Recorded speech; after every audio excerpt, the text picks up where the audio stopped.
Civil હોસ્પિટલની અંદર જ્યારે પણ સમાજની અંદર ઉત્સવો હોય અને બધા જ લોકો એ ઉત્સવની અંદર ઉજવતા હોય છે ત્યારે આનંદ કિલ્લોલની સાથે સિવિલ હોસ્પિટલની પણ જવાબદારી ખૂબ વધી જતી હોય છે.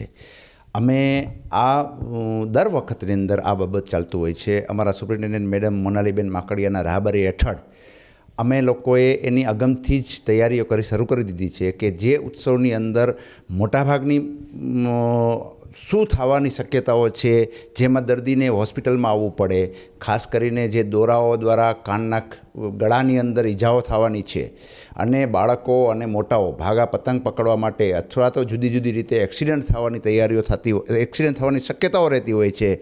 આને ધ્યાનમાં રાખીને સિવિલ હોસ્પિટલ દર વર્ષની જેમ આ વખતે પણ કોઈને પણ કાંઈ દોરા દ્વારા ગળાની અંદર ઈજા થાય કે એક્સિડન્ટ દ્વારા બીજે ક્યાંય પણ લાગવાની ઓલી થાય એ સંજોગોની અંદર સિવિલ હોસ્પિટલની અંદર રોજિંદી જરૂરિયાત કરતાં વિશેષ ડૉક્ટરો, એમાં કાનના ગળાના રેસિડેન્ટ ડૉક્ટરો, એમના કાનના ગળાના સર્જનો, એ જ રીતે ઓર્થોપેડિકના રેસિડેન્ટો અને ઓર્થોપેડિકના સર્જન્સ, આ બધા જ લોકોની એક આખી ટીમ ઇમરજન્સીમાં આ સમયગાળામાં એટલે અંદાજિત લગભગ 24થી 36 કલાક સુધી એ અહીંયા વિશેષ રીતે હાજર રહેવાની છે. એટલે સૌ શાંતિથી સુખમય રીતે ઉત્સવ ઉજવે.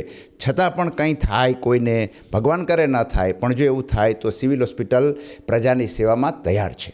ખાસ કરીને લોકોને શું અપીલ કરશો?